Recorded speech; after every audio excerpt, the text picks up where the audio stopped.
자, 그러면 이제 2부부터 보실 분들에서 다시 한번 여쭐게요. 당자님은 에어비앤비 공유 숙박업으로 처음에 어느 정도 시간을 넣어서 어느 정도를 버셨어요? 직장이랑 병행하면서. 그렇게 해서 이제 처음 숙소 오픈했을 때 한 100만 원 정도. 대부분 처음 시작하시면 청소를 본인이 하시려고 하거든요. 네. 저도 이제 제가 청소를 직접 했습니다. 네. 근데 그때 제가 퇴근하는 시간이 한 4시 이쯤이었거든요. 아무리 생각해도 4시에 제가 퇴근을 하고 숙소를 청소해야겠는 거예요. 그래서 저는 이제 체크인과 체크아웃 시간을 완전 바꿔버렸어요. 태중님이 알고 있는 체크인 시간은 보통 숙소 몇 시죠? 3시. 체크아웃은요? 체크아웃 11시. 저는 이걸 어떻게 했냐면 체크인을 오후 8시, 체크아웃을 오후 4시 그렇게 운영을 해서 저는 제가 직접 처음엔 청소를 했죠. 근데 그렇게 하다 보니까 너무 시간을 많이 소비하고 그리고 에너지가 많이 들어가서 이제 이후에는 아르바이트를 쓰기 시작합니다. 네. 제가 이 얘기 왜 하냐면 청소 본인이 하고 싶어 하시는 분들이 있어요. 그것도 아끼려고. 아니요. 청소를 좋아하시는 분들이 있어요. 청소 취미. 그리고 본인이 해야지 믿을 수 있는 분들이 있어요. 그래서 이제 그런 분들은 이렇게 퇴근 시간에 맞춰서 체크인, 체크아웃 시간을 바꿔가지고 하실 수가 있고요. 만약에 아르바이트를 쓰시거나 청소랑 빨래 부분을 다른 분한테 위임한다면 하루에 한 10분, 5분 정도만 할애하고 돈을 벌 수 있죠. 굴러가네요? 네. 세팅하고 내가 일 하루에 5분, 10분 해가지고 100만 원씩 계속 굴러가요. 그러면 이제 분명히 영상 보시는 분들 중에 어떤 분이 계시냐면 거짓말이다 저거. 저거는 안 된다. 이러신 분들이 계실 것 같은데 이렇게 쉬운 부업이면 모두가 다 하려고 생각하지 않을까요? 근데 태중님 알고 계셨어요? 공유숙박업이란 부업? 에어비앤비 정도로 알고 있었죠. 네네네. 에어비앤비에 있고 내가 그걸 쓰는 소비자긴 했죠. 네, 대부분 소비자로만 경험이 있어요. 내가 이거를 호스팅해서 숙소를 운영해야겠다라는 경험은 없죠. 그래서 이게 돈이 된다라는 걸 자체를 모르세요. 그러니까 알고 난 다음에는 거의 다 오픈을 직접 하시는데 거의 소비 경험만 있고 호스팅 경험은 없으시기 때문에 이제 모르시는 거죠. 제가 간단하게 설명드리면 혹시 우리 집에 남는 방이 있다 또는 월세로 집을 새로 얻는다 하면 사람들이 좋아할 만한 인테리어를 하고 이걸 플랫폼에 올려서 숙소를 판매해서 부업을 하는 겁니다. 쉽게 생각하면 약간 하숙의 개념. 그러니까 남는 방 하나를 남한테 줘서 그 방에 대한 월세나 그 방에 대한 사용료를 받는 네네, 맞습니다. 이런 개념인 거죠. 네네네. 왜 사람들이 많이 안 할까요? 우선 모르십니다. 소비자로서의 경험만 있지 이 호스팅을 운영할 수 있다는 거에 대한 정보가 없으시잖아요. 지금 이제 유튜브 보시는 분들 중에서 이런 게 있었어 하시는 분들 되게 많으셨을 거예요. 이렇게 정보가 좀 오픈되어 있거나 대중화되어 있지 않고 두 번째는 이걸 하려고 생각하시는 분들 중에서도 이게 불법 아니야? 에어비앤비 불법 아니야? 맞아요. 이렇게 이해하시는 분들이 있어요. 사업자 내고 안정적으로 할 수 있는 부분이 있다라는 걸 또 모르시는 경우가 많아요. 이거는 합법은 맞죠? 네네. 아까 말씀드렸던 것처럼 제가 위홈을 통해서 내국인을 받게 되면은 그리고 외국인 관광도시 민박업이나 사업자를 반드시 내고 하시면 전혀 문제가 없습니다. 자, 그러면 사람들이 많이 해가지고 레드오션이 됐잖아요. 네. 그럼 이 레드오션인데도 하나 세팅하면 어느 정도를 벌 수 있어요? 작은 투룸 기준 한 150만 원의 순수익은 쉽게 만드실 수 있고 혹시 조금 규모가 크게 3룸 이상으로 가시게 되면 200, 250 이상의 현금흐름을 만드실 수 있습니다. 웬만한 이제 월급 금액이네요. 네, 맞아요. 네. 그래서 이걸 이제 알고 나면 하나만 하시는 분들은 사실 없어요. 그래서 숙소가 안정적으로 운영되기 시작하면 1호점, 2호점, 3호점 이렇게 조금 늘려가시는 경우가 많아요. 다 같이 가족 사업을 하시는 분들도 많으세요. 근데 이제 대표님이 하시는 뭐 3년 전이나 4년 전에는 좀 이게 약간 블루오션이었다면 네네. 저는 몰랐지만 좀 하시는 분들이 늘어나는 걸로 알고 있거든요. 근데 이게 이제 너무 많은 호스트들이 생기고 숙소가 오픈되면 레드오션이잖아요 라고 생각하실 수 있죠. 근데 혹시 에어비앤비라는 사이트를 언제 아셨어요? 안 건 한참 전에 알았죠. 그럼 세중님은 역시 이제 젊으시고 신세대니까 에어비앤비라는 사이트를 이제 일찍 아셨는데 에어비앤비라든지 뭐 위홈이라든지 이런 플랫폼을 통해서 호스팅하는 게 예전에 우리가 호텔이나 모텔을 숙박을 했었잖아요. 근데 지금 숙박 트렌드 자체가 좀 바뀌고 있어요. 그러니까 예전에는 호텔을 찾다가 안 되면 에어비앤비를 찾았는데 지금은 호텔보다 이 공유 숙박업부터 찾는 사람들이 많거든요. 그러니까 에어비앤비부터 찾고 시작하시는 분들이 네. 많으시군요. 그러니까 하고 싶은 얘기는 뭐냐면 호스트가 늘어나는 만큼 게스트가 더 많이 늘어났다. 수요가 늘어나고 있다. 호텔과 모텔에서 숙박하던 게 당연했던 시대에서 이 공유 숙박업 형태로 이제 넘어오고 있거든요. 이게 전 세계적인 트렌드예요. 그래서 여러분들이 이거 너무 숙소가 많아져가지고 경쟁이 치열해져서 뭐 공실나면 어떡하지? 이런 걱정 안 하셔도 되는 게 그거 못지않게 빠르게 게스트들이 늘고 있습니다. 그러면 중심지가 아니어도 예를 들면 명동 대동, 홍대, 강남 이렇게 우리가 딱 들으면 아는 지역이 아니어도 그래도 공실이 안 나요? 네, 맞습니다. 저희 그 직원 스탭님이 오픈하신 건데 어느 날 갑자기 이제 가가지고 숙소를 예약하시고 이제 세팅하셔서 오픈을 하셨어요. 여기가 이제 청량리역 근처도 아니고 청량리의 그 재개발 저 끝자락에 있는 집이거든요. 청량리면은 근처에 있는 관광지는 일단 없죠. 이게 지금 부킹이 검정색으로 되어 있는 게 부킹이 된 거예요? 네네. 그리고 이제 빈 공간 같은 경우도 다른 사이트 위홈 통해가지고 예약이 되거나 하면은 이제 이렇게 표시가 되거든요. 이 캘린더에서는. 그래서 1월 전체가 다 만실로 판매가 됐어요. 그럼 이분은 2월에도 잠깐만. 아직 2월이 되지도 않았는데 지금 이렇게 만실이 된 거예요? 네, 이것도 이제 청량리 저기 재개발되는 저 끝자락에 있는 집인데 똑같은 청량리거든요. 이렇게 우리가 알고 있는 핫플레이스가 아니라도 예약이 잘 됩니다. 이게 지금 그 수입이에요? 네네네. 어머, 한 달에 260 번 거예요? 왜 청량리에 많은 사람들이? 저도 이제 놀랄 때가 있는데 네. 여기가 월세가 또 제가 지금 정확하게 기억 안 나요. 40만 원 정도밖에 안 해요. 월세가 또 싸니까. 네네. 그래서 사실 이제 월세랑 전기세, 가스세, 수도세를 제외하면 다 수익이 남는 거거든요. 이게 그걸 다 빼고 나서 남은 수입이에요? 아니요. 이제 저기에서 이제 빠지는 월세랑 거죠? 공과금을 이제 제외하는 거죠. 그렇게 하면 한 150 이상은 이제 남는다고 보시면 됩니다. 요 분은 언제부터 이 에어비앤비 공유 숙박업을 시작하신 분이에요? 2023년 12월 말부터 시작하셔가지고 이렇게 운영을 하고 계십니다. 잠깐만, 한 달 만에 지금 수입이 268만 원인 거예요? 그쵸. 이거는 사실 이제 월세가 워낙에 저렴하기 때문에 여기 같은 경우는 제가 알기로는 다 빼고 하여튼 150 이상은 남는데 이 정도는 사실 적게 남는 편이에요. 아, 그래요? 네.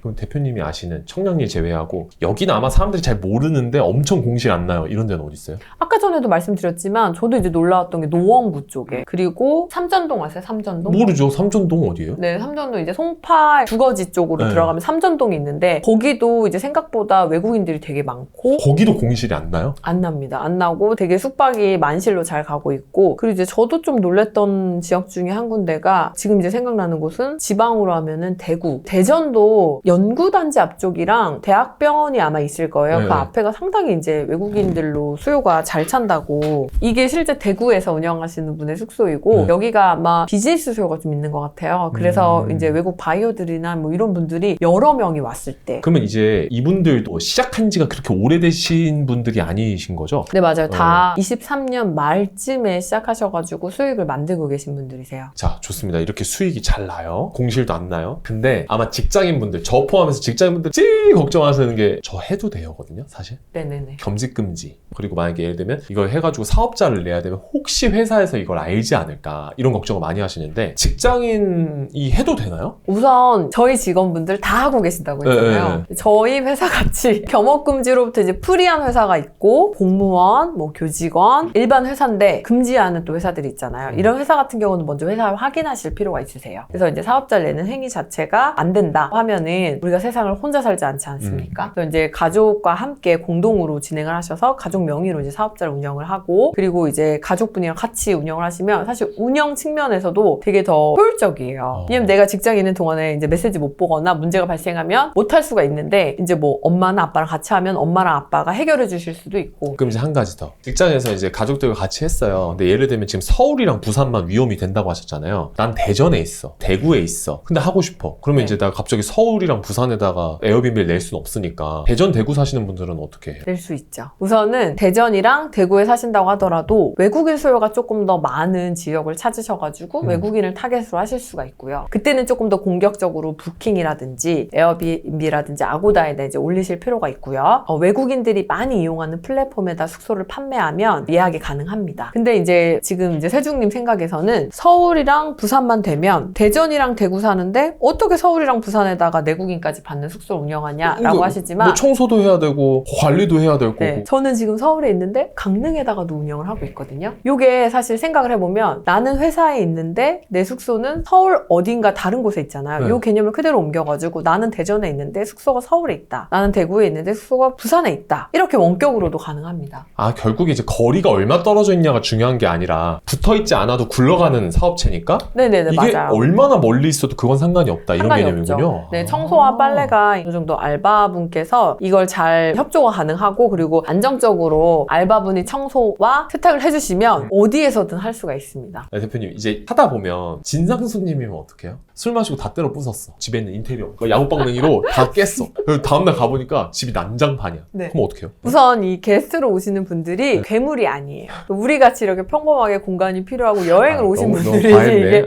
괴물이 오지 않기 과했다. 때문에 그 기물 파손의 이벤트가 생각보다 많지 않습니다. 어. 그리고 이게 이런 뭐 모텔이나 이렇게 그냥 현금을 내고 들어가서 이렇게 잠깐 머물거나 아니 하루나 1박 이렇게 하시는 게 아니고 정식 플랫폼에서 회원 가입을 하시고 본인이 노출된 상태에서 가입을 하기 때문에 누군지 알아요. 진상을 피우거나 기물 파손을 하면 손해배상을 청구할 수가 있어요. 그러니까 대략 걸러져서 좀 들어오는군요. 네네네. 그리고 이제 플랫폼마다 조금씩 다른데 우리가 많이 이용하게 되는 에어비앤비 플랫폼은 서로 평가를 해요. 아, 나도 저 사람을 평가할 수 있고, 네. 저 사람도 날 평가할 수 네, 있고. 우린 지금까지 이제 상품을 구매한 사람, 즉 게스트만 숙소를 평가할 수 있는 거 익숙해져 있잖아요. 근데 에어비앤비 같은 경우는 호스트가 게스트를 평가하고 거기에다 코멘트를 남길 수 있어요. 이 사람 진상에 기물 파손을 했으니 조심하세요. 또는 이제 별 1점을 주면 일부 숙소는 예약 자체가 차단됩니다. 그러다 보니까 이걸 이제 알고 있어서 이렇게 함부로 쓸 수가 없죠. 에어 커버 제도? 이건 뭐예요? 이게 에어비앤비에 있는 제도이긴 한데 방금 얘기하셨던 것처럼 이렇게 기물 파손, 청소비를 청구할 수 있는 호스트 보험 제도예요. 아, 그러니까 그런 어떤 손해배상 청구를 플랫폼 자체에서 네, 대행해서 배상해줍니다. 해주는. 가장 많이 파손되는 게 사실 의외로 와인잔이에요. 아, 너무 깨지기 쉬우니까. 네, 그래서 이제 저는 글라스 같은 형태의 플라스틱 와인잔을 다 교체를 하는데 처음 운영하시는 분들은 이제 그걸 모르다 보니까 유리잔으로 냅두겠죠. 근데 사실 이런 것도 다 에어컵을 통해서 변상받을 수 있고 좀 큰 사이즈로는 뭐 의자를 파손한다든지 침대를 파손하든지 이런 비용을 다 받을 수가 있습니다. 근데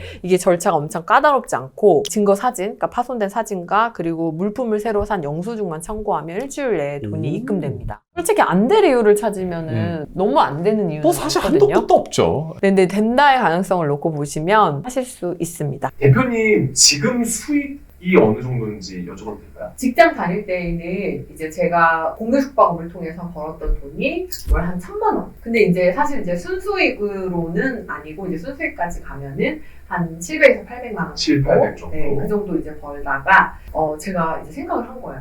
이거 한 건물에다가 모아놓고 하면 진짜 좋겠다. 라는 생각이 들어서 합법적으로 하기 위해서 일반 숙박업소 건물을 매입합니다. 이제 모텔을 하나 사서 거기서 에어비앤비 세팅으로 에어비앤비를 여러 개 운영하게 됩니다. 와 대박이다. 근데 이게 이제 왜 중요하냐면 이거 부업 하시다 보면 한계에 부딪힐 수가 있어요. 네, 예를 그죠. 들면 뭐 다른 부업 같은 경우 제가 잘 모르는데 에어비앤비 뭐 공용 숙박업 그래 너무 좋아. 1개 했어, 2개 했어, 3개 했어. 또 이거 100개까지 하는 건가? 이러거든요. 근데 이거가 너무 이제 맞으셔요. 해봤더니 난 게스트랑 소통하는 것도 재밌고 숙박업이라는 매력을 이제 느꼈어. 하면 사실 저처럼 모텔 건물을 매입해서 운영하시는 것도 할 수 있어요. 아예 매입 자체를 해버려가지고 그래서 지금은 어느 정도? 지금 이제 월 한 2천 이상 정도의 순수익을 만들고 있어요. 그러니까 그 모텔 건물 매입하고 나서 그 다음부터는 거의 2천만 원 이상의 순수익이 나오고 계신 거예요? 네네네, 맞습니다. 야. 저는 이제 작은 규모로 운영하는데도 사실 월 2천 이상을 벌고 있기 때문에 여러분들이 조금만 노력하시면 이 정도는 하실 수 있습니다. 그래서 공유 숙박업이라는 게 작게 시작했지만 나중에는 건물 매입 그리고 일반 숙박업으로 넘어갈 수 있는 확장성이 있거든요. 근데 큰 모텔 건물 같은 경우는 투자금이 많이 들지만 제가 하고 있는 형태는 사실 작은 소액으로도 가능하세요. 그래서 공유 숙박업을 좀 해봤어. 그럼 나중에 이제 건물을 매입해서 운영하는 것까지 확장시킬 수 있습니다. 야 그럼 직장인도 건물주가 될 수도 있겠네요? 그렇죠. 세종님도 할 수 있습니다. 해보겠습니다 저도.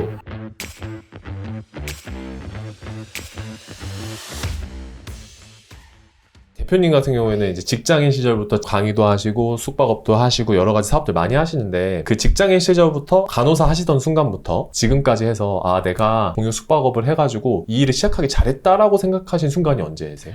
저는 이제 게스트들과 소통하는 부분이 되게 재밌어요. 그래서 혹시 세중님 좀 나이에 많이 어리셔가지고 모를 수도 있는데 과자 종합 선물 세트 아세요? 알긴 알죠. 막 베베 들어있고 막 네, 이렇게 딱 오픈하면 거기에 이제 막 과자들이 네. 다양하게 있는 거 막 아세요? 오리온 세트, 혜태 세트. 네네네, 맞아요. 아세요? 어릴 때 받아봤죠. 저는 아이들이 오면 그거를 꼭 준비해 놓거든요. 아 숙소에다가. 네네. 그랬더니 그 아이들 그림을 그려놓고 편지를 써놓고 가요. 아 고맙다고. 네. 이제 이렇게 소통하는 것도 너무 행복하고 저는 이제 손편지를 가끔 쓸 때가 있는데 사연 사연이 있는 경우가 있어요. 이 숙소를 이용하는. 예를 들면 엄마랑 20년 만에 처음으로 여행을 와가지고 여기에 머물렀다. 네, 이걸 이제 메시지로 남겨주시거든요. 숙소를 예약하시는 이유에 대해서. 그때 이제 제가 이제 손편지랑 작은 선물 하나 좀 준비해 놓을 때가 있어요. 그때 이제 너무 감사하다고 게스트님들도 저희한테 이제 편지 남겨주실 때가 있거든요. 이게 단순히 호스팅하고 일하고 돈 벌고를 떠나서 이 일을 통해서 내가 가치를 만들어내고 있고 그리고 너무 보람을 또 느끼는 거예요. 누군가에게 완벽한 공간을 선물하고 그 공간에서 행복해하는 사람들을 통해서 나도 만족도가 높아지는 거죠. 지금 대표님 얘기하시는 걸 듣고 있는데 너무 행복한 게 보여요. 또 그런 측면도 있을 것 같은 게 이제 수강생이 생기셨잖아요. 수강생들의 인생이 바뀌는 것도 보고 계시잖아요. 네. 그런 측면에서의 뿌듯함은 또 없으세요? 네, 많습니다. 저희가 그냥 우스갯소리 이렇게 말해요. 퇴사클럽을 만들자 라고 할 정도로 공유 숙박업을 운영하시면서 퇴사하신 분들이 정말 많으세요. 근데 회사를 너무 다니기 싫어서 우울증 약을 먹었고 정신과 상담을 받으셨던 분들도 있거든요. 공유 숙박업을 오픈하고 월급보다 더 많은 돈을 벌면서 직장 생활을 안 해도 되니까 그리고 이제 산후 우울증으로 힘들어 하셨는데 우연히 제 강의를 들으시고 산후 우울증도 사라지시고 없어지고. 이제 돈도 벌고 그분이 정 씨신데 정 대표님이라고 불러주신대요, 집에서. 대우해 주시는군요. 네, 이제 이렇게 돼서 너무 행복하다 하시는 분들도 있으시고 그래서 사실 이런 분들을 보면서 제가 좋은 거 나 혼자 해야지 했으면 경험하지 못했을 것들이잖아요. 또 다른 가치. 저는 상당히 만족하고 있습니다. 저 수강생분들 얘기 좀 듣고 싶은데 제가 들어보니까 한 5,000분 정도 되신다고 하시더라고요. 네네네네. 수강생분들이. 그중에서 뭐 5,000분 전부 다 대표님 마음에는 정말 소중한 수강생들이시겠지만 그 중에서도 대표님이 좀 기억에 남는 수강생분들이 있을까요? 여성 노동자분이신데 이분 같은 경우는 되게 힘들게 육체 노동을 하시고 그 외에 이제 부업을 따로 못 만드셨던 분이었어요. 이분이 이제 공유 숙박업을 통해 가지고 월 500만 원의 현금을 흐름을 만드셨고 네, 이분은 이제 근데 최저시급 받으시던 분이? 네, 2년 뒤에 정년퇴직이었어요. 네. 근데 최저시급인데도 2년 뒤에 정년퇴직을 하면 어떻게 살아야 하나 막막했었는데 이 공유 숙박업을 통해서 현금흐름을 만들고 그리고 다시 또 직장을 구하지 않아도 되는 상황이 됐죠. 이런 분 같은 경우가 되게 많은 게 4년 뒤 저 공무원인데 퇴직하거든요. 이제 뭐 하죠? 하시는 분들한테도 제가 이거 알려드리면 진짜 좋아하시는 게 은퇴 이후에 많은 에너지와 또 노동 강도 없이 수익을 만들 수가 있으니까 그런 분들이 이제 많이 하시고 그리고 이제 은퇴 이후에 어떻게 살아야 될지 모르고 막막했다라고 하는데 그런 분들한테 또 이제 희망이 되시고 있습니다. 그리고 경력 단절 있으셨던 이제 주부님 수강생이 있었는데 이분 같은 경우는 한 번도 일을 해본 적이 없는 거예요. 그러니까 경력 단절이 아니라 그냥 무경력. 결혼 시작할 때부터 그냥 주부로 네. 계속 평생을 살았던. 이분께서 강의 들으시고 함께 하셔가지고 숙소를 2개 정도 오픈을 하셨고 부모님과도 함께 사업을 하고 계세요 지금. 그래서 거의 가족을 일으켜 세우고 있다. 월 250만 원 이상의 이야. 숙소를 4개 정도 운영하시거든요. 그러니까 대표님은 대표님이 돈 버는 거에 대한 뿌듯함도 느끼시지만 내가 가르친 사람이 뭔가 인생이 바뀌고 행복해지는 모습을 보면서 또 행복감을 느끼시는군요. 네, 맞아요. 제가 되게 답답했었거든요. 제가 길을 못 찾고 있었기 때문에 저처럼 이렇게 답답하고 길을 못 찾는 분이 분명히 있을 거거든요. 이런 분들한테 이제 희망이 될 수 있다는 것만으로도 감사하죠. 그리고 가장 나이가 많으셨던 분 중에서는 이제 60대 후반이셨어요. 이분 같은 경우는 빈 방이 있는데 이걸 어떻게 활용해야 되나 모르다가 이제 공유 숙박업 강의 같이 들으시고 참여하셔가지고 빈 방에서 이제 수익을 만들기 시작하신 거예요. 본인 진짜 집 빈방에서? 네네네. 그렇게 하셔가지고 이제 손자분들 오면 용돈도 이제 줄 수 있고 그리고 생각했던 것보다 되게 수익이 많이 발생해서 방 남는 게 아까워서 했는데 나는 이렇게 200만 원 이상 돈을 벌게 될 줄 상상도 못했다 라고 얘기하시는 분도 있었습니다. 진짜 그냥 우리 주변에 있는 되게 평범하신 분들이 이렇게 돈을 네. 벌어 갈 수 있는 부업이군요. 네네네. 아직도 이제 긴가민가 하신가요? 아니요. 이제는 뭐, 저 아주 반항 없이 듣고 있지 않습니까? 네네네네. 저는 지금 무슨 생각이 드냐면, 저희 어머니 아버지도 이제 곧 이제 일을 그만하셔야 되는 순간이 오실 거잖아요. 그러니까 오히려 다른 것들을 하시게 하는 것보다 이런 게 나을 수도 있겠다. 세중리 어머니 아버님도 숙소 2개 정도 운영하시고 만약에 에너지가 되시면 청소까지 하시면 사실 앞에 말씀드렸던 200만 원 이상의 수익도 만드실 수가 있거든요. 그러니까 뭔가 소일거리가 생기시는 네네. 거니까. 근데 이제 은퇴하신 부모님들이 이걸 진짜 좋아하시는 이유 중에 하나 뭐냐면 돈을 떠나서 할 일이 없다 해서 맞아요. 본인이 이제 되게 힘들어하세요. 근데 이거 하시면 게스트랑 계속 소통하셔야 되고 숙소를 또 이제 관리하셔야 되고 거기다 이제 돈까지 벌리니까 안 할 이유가 없다. 그래서 네. 사실 저한테 수업을 들으시는 분들 중에서 많은 분들이 은퇴를 앞둔 부모님, 은퇴하신 부모님한테 소일거리를 드리고 싶다라고 하시면서 숙소를 세팅하는 경우가 진짜 많아요. 저희 수강생 중에 이모님이 너무 힘들게 일하셔가지고 본인이 직접 그 이모님의 일을 그만두게 하기 위해서 본인이 직접 숙소를 세팅해서 이모님한테 운영하게 만든 거예요. 그래서 이제 퇴사를 시킨 분도 있고, 그리고 어머님의 직장을 퇴사시켜드린 분도 있어요. 그러니까 어차피 버는 돈이 똑같으면 차라리 여기 숙소 관리를 하면서 편안하게 하셔라. 네네네. 그러네요. 뭔가 할 일도 있는데 그 일이 너무 힘들진 않고 하고 있구나라는 느낌도 느낄 수 있고 돈도 잘 벌리고 네. 공실도 잘 안 나고. 20대 대학생들은 알바 대신에 이 숙소 운영해가지고 본인 용돈을 벌어 쓰고, 30대 직장인분들은 부업으로 월급 외의 수익을 또 만들 수 있고, 50대 이상에서는 소일거리랑 내 할 일을 찾을 수 있으면서 에너지는 많이 쓰지 않고 돈은 또 되고, 이렇게 이제 다방면으로 이용할 수가 있습니다. 참 좋은 부업이었네요. 제가 너무 의심을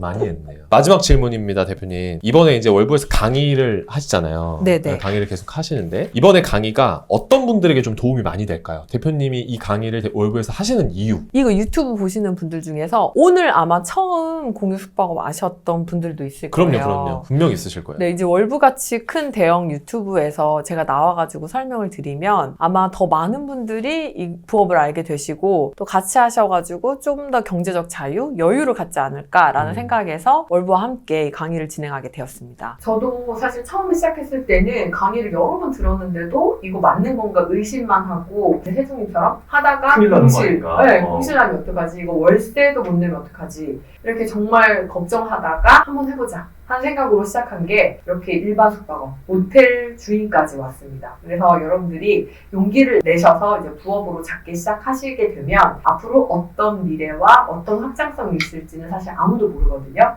그래서 그 용기를 갖고 시작하셨으면 좋겠습니다. 오늘 저처럼 좀 공유 숙박업에 대해서 의심이 많으셨던 분들은 꼭 이 영상 보시고 2024년 6월까지는 또 대표님께서 또 특별한 혜택 주신다고 하시니까 꼭 월부에서 강의 들으셔서 경제적으로 좀 자유롭게, 그리고 내 하고 싶은 일을 내 시간을 써서 할 수 있는 또 2024년 한 해가 되셨으면 좋겠다는 생각이 듭니다.